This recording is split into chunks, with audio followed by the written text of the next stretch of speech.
On this episode, we talk about what color to paint your house, how are comps set for sales, and if you're going to remodel, should you remortgage?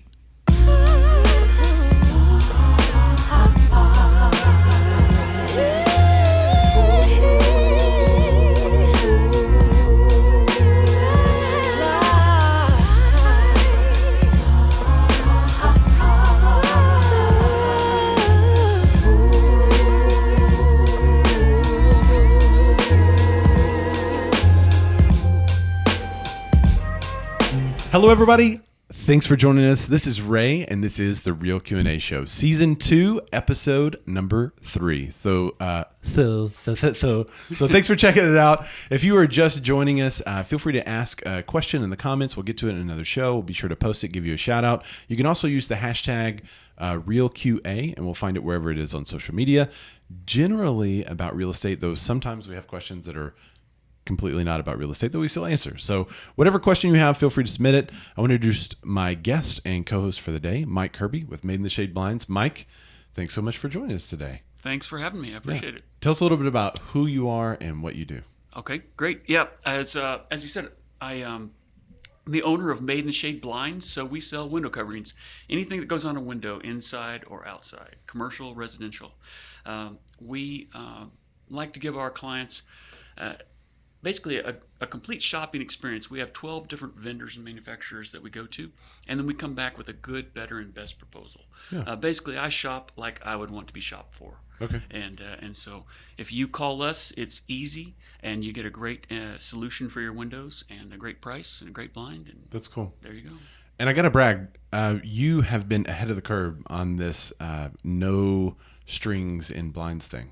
Oh, that's right. You've been talking about that for like a couple of months now, and now isn't it like the law or something that's happening? Well, there's like a big to do in the blinds industry right now. With in December, all the window manufacturers from across the nation have all agreed to voluntarily do away with strings. So there'll be no strings on any blinds that you can buy anywhere in December at the latest. They did that voluntarily because of some, pending class action lawsuits, and so now they're, instead of a law being imposed upon them, they're going to fix it themselves. So if you need a specialty blind, for instance, a window that's too high and you have to have a cord to open it, then you can come to one of us. Interesting. Window covering person. See, I'm not even fancy enough yet to know how I would open blinds without a string. Right.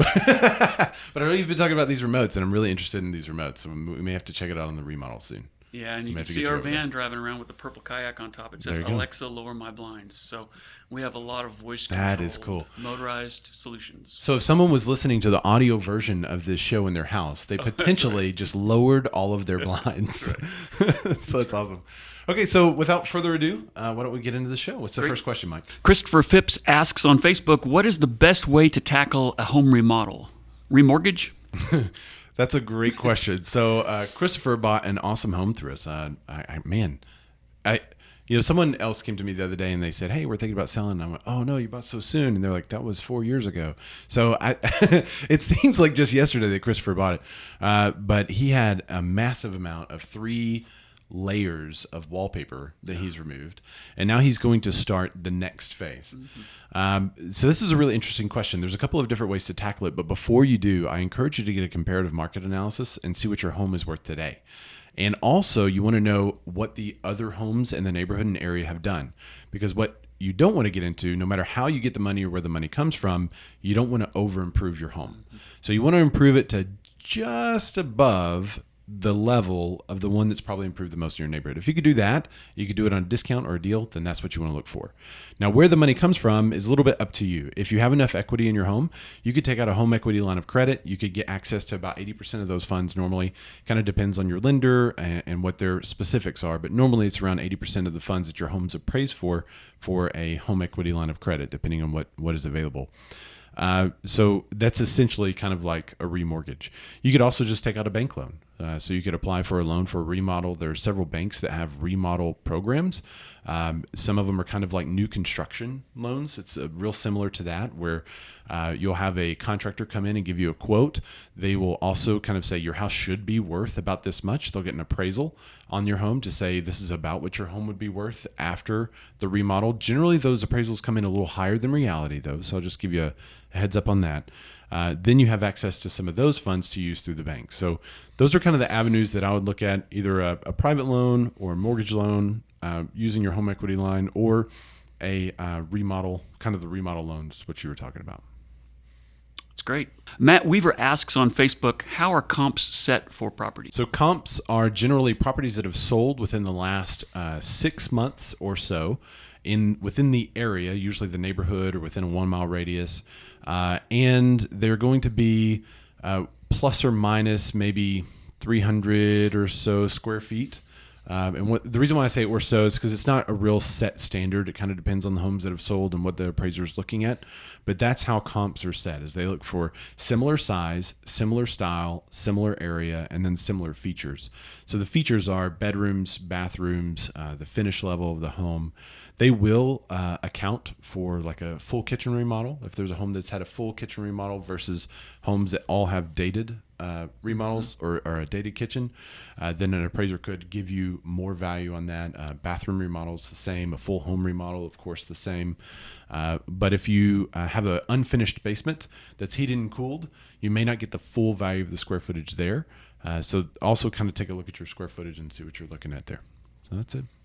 I always think about shutters when I think about appraisals, because it's the only Yes. window covering that actually is included as a hard improvement to the house. Yeah, that's it right. stays on the appraisal. You can There's put a lot of, on that note, there's a lot of things that people do to their home that they think are an improvement or an update, but in the eyes of an appraiser, it's home maintenance.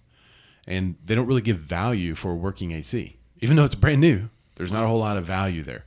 However, like you were talking about, an improvement, shutters, that is an actual step up in value. So it's, yeah. Neat. Billie Jean Pitonyak asks on Facebook, what is the best color to paint a whole house interior when getting ready to sell? That's a really great question. So again, depending on the house itself, there's a huge movement right now called white boxing. Have you heard of this? Mm-hmm. So white boxing is where people are completely deconstructing the home as they get it ready to sell, which is kind of crazy to think about. They're, taking down cabinets, taking off doors, taking off everything that's dated, and then you just have a white box, and sometimes they'll even just prime it for you. You have a white box to do whatever you want. That's usually in the high-end, big cities, luxury real estate thing. Less extreme on our end of the spectrum, I would suggest like a really light gray or even a white. A lot of people want to come in and paint the home whatever they want to paint it. So if the home is a neutral color already, I would probably leave it. If you have, a red room or a blue room or something like that, that's probably a good time to mute that color.